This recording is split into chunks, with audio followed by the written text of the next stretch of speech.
Hello guys, welcome back. ദേ ഞാൻ പിന്നെയും അടിപൊളി ഒരു വെറൈറ്റി ഐറ്റവുമായി ഞാൻ വീണ്ടും എത്തിയിട്ടുണ്ടേ. ഇന്നത്തെ നമ്മുടെ താരത്തിൻ്റെ പേരാണ് പടവലങ്ങ കറി. അതെ, നമ്മുടെ സ്വന്തം പടവലങ്ങ കറി. പേര് ഞാനൊന്ന് ഗാംഭീര്യപ്പെടുത്തി പറഞ്ഞതാ, പുള്ളിക്കൊരു വെയിറ്റ് ഇരിക്കട്ടെന്നേ. അപ്പം എങ്ങനെ നമ്മുടെ കലാപരിപാടികൾ അങ്ങ് തുടങ്ങിയാലോ? ദാ നീളത്തിലിരിക്കുന്ന നമ്മുടെ പടവലങ്ങ അങ്ങോട്ട് എടുക്കുക, മറിച്ചും തിരിച്ചുമൊക്കെ നോക്കുക. അതെ അതെ, സുന്ദരൻ തന്നെ. അപ്പം നടുക്കൂടെ അങ്ങോട്ട് കട്ട് ചെയ്യുക. ഇതിലിതാ ഈ ഹാഫ് പീസ് വെച്ചിട്ടാണ് ഇന്നത്തെ നമ്മുടെ കലാപരിപാടികൾ. ആദ്യം ഇതിനെ അങ്ങോട്ട് കുളിപ്പിച്ച് ഒരുക്കി സുന്ദര കുട്ടപ്പനാക്കി എടുക്കുക. പിന്നീട് കഴിഞ്ഞ വീഡിയോയിൽ 2-3 പേരെന്നോട് ചോദിച്ചിരുന്നു, ഈ പുതിയ പുതിയ വെറൈറ്റി ഡിഷസൊക്കെ എവിടെ നിന്ന് കിട്ടുന്നെന്ന്. എല്ലാ വെറൈറ്റി ഐറ്റംസും തയ്യാറാക്കുന്നത് എൻ്റെ കുഞ്ഞാണ് കേട്ടോ. ഈ പുറകിലിരുന്ന് ശബ്ദം കൊടുക്കുന്നത് ഞാനും. എങ്ങനെയുണ്ട്? ഞങ്ങൾ 2 പേരും കൂടെ പാർട്ട്നേഴ്സായിട്ട് കൊണ്ടുപോകുന്ന യൂട്യൂബ് ചാനലാട്ടോ ഇത്.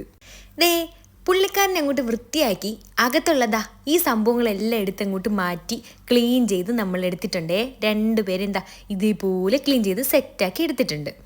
പിന്നീട് 2-3 പേര് കമൻറ്റിൽ ചോദിച്ചിരുന്നു കേട്ടോ, ഈ നൈഫ് എവിടുന്നാണ് വാങ്ങിയെന്ന്. ഇത് നമ്മൾ ഫ്ലിപ്കാർട്ടിൽ നിന്ന് വാങ്ങിയതാട്ടോ. ലിങ്ക് വേണ്ടുന്നവർ എൻ്റെ കമൻറ്റ് ബോക്സിൽ ലിങ്ക് ഇട്ടാൽ മതി, ഞാൻ എൻ്റെ ലിങ്ക് അയച്ചു തരാം കേട്ടോ. അപ്പം നമ്മൾ എവിടെയാണ് പറഞ്ഞു നിർത്തിയത്?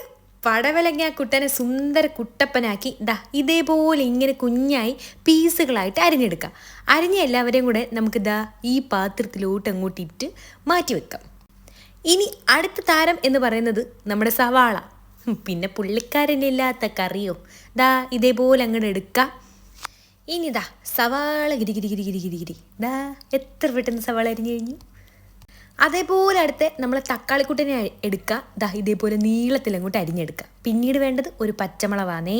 ഇനി നമ്മുടെ പടം കുറച്ച് സ്ലോ മോഷനിലാട്ടോ ഓടുന്നത്. ദേ ഒരു മിക്സിയുടെ ജാറിലേക്ക് കുറച്ച് തേങ്ങ എടുത്തിടുക. ഇനി അതിലേക്ക് കുറച്ച് മഞ്ഞൾപ്പൊടി. പിന്നീട് അടുത്തതായി നമുക്ക് വേണ്ടത് ദാ ജീരകപ്പൊടി. പിന്നെ വേണ്ടത് ഒരു പച്ചമുളക്, അതും ഇതിലേക്ക് അങ്ങോട്ട് ഇട്ട് കൊടുക്കുക. ഇനി അടുത്തതായി ഇതിലേക്ക് വേണ്ടത് വെളുത്തുള്ളി, കുഞ്ഞുള്ളി.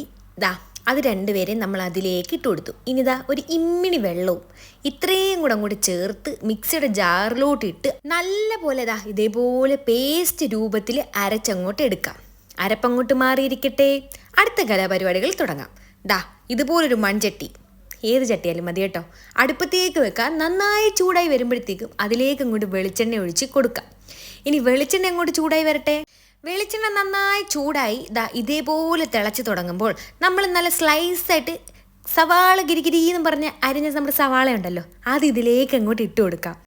ദേ പിന്നീട് വേണ്ടത് നമ്മുടെ പടവലങ്ങ ഇതുപോലെ അരിഞ്ഞതും കൂടെ അതിലേക്ക് അങ്ങോട്ട് ഇട്ട് കൊടുക്കുക. നന്നായി അങ്ങോട്ട് ദാ ആ എണ്ണയിലിട്ട് ഇതിനെ അങ്ങോട്ട് വഴറ്റി എടുക്കാം. ഇനി നമുക്കിതിലേക്ക് വേണ്ടത് ദാ ആവശ്യത്തിന് ഉപ്പാന്നേ, അതും കൂടെ അങ്ങോട്ട് ഇട്ട് കൊടുത്ത് ഒന്നും കൂടെ ഒന്ന് ഇളക്കി സെറ്റാക്കി വെക്കാം. ഇനി നമുക്കിത് ദാ ഇതുപോലെ അടച്ചു വെക്കാം. എന്നിട്ട് തീ ഒന്ന് കുറച്ച് വെക്കാം. അവിടെ ആവിയിലിരുന്ന് വേവട്ടെ. നമ്മൾ ആദ്യം അരച്ച് വെച്ചിരിക്കുന്ന അരപ്പ് അങ്ങോട്ട് ചേർത്ത് കൊടുക്കുക. ദാ അതിലേക്ക് കുറച്ചും കൂടെ വെള്ളം കൂടെ ചേർത്ത് നന്നായി അങ്ങോട്ട് ഇളക്കി ഉപ്പൊന്ന് ടേസ്റ്റ് ചെയ്ത് നോക്കിയിട്ട് ഉപ്പ് കുറവുണ്ടെങ്കിൽ കുറച്ച് ഉപ്പും കൂടെ ഞാൻ ഇവിടെ ആഡ് ചെയ്ത് കൊടുത്തിട്ടുണ്ട്. ഇനി നമുക്ക് ഷടപടേ കാര്യങ്ങളങ്ങ് തീർക്കാം വലിച്ചഴയ്ക്കാതെ. ദാ ഇനി അടുത്ത് ഇതുപോലൊരു പാത്രം ഞാൻ അടുപ്പത്തേക്ക് വെച്ചു. കുറച്ച് വെളിച്ചെണ്ണ ഒഴിച്ചു. അതിലേക്ക് വെളിച്ചെണ്ണ ചൂടായോ എന്നറിയാൻ വേണ്ടി എന്ത് ചെയ്യണം? കുറച്ച് കടുകിട്ട് കൊടുക്കണം. പൊട്ടിയാൽ ചൂടായി, പൊട്ടിയില്ലെങ്കിൽ ചൂടായില്ല. അതങ്ങോട്ട് സെറ്റായി വരുമ്പോൾ അതിലേക്ക് കുഞ്ഞുള്ളിയും പിന്നീട് ദാ നമ്മുടെ വറ്റൽമുളകും കൂടി ഇട്ട് ദാ ഇതേപോലെ നന്നായിട്ട് അങ്ങോട്ട് മൂപ്പിച്ചെടുക്കാം. ദാ പിന്നീട് ഞാൻ നമ്മുടെ കറിവേപ്പില കുട്ടനെയും കൂടെ അങ്ങോട്ട് ഇട്ട് കൊടുത്തു.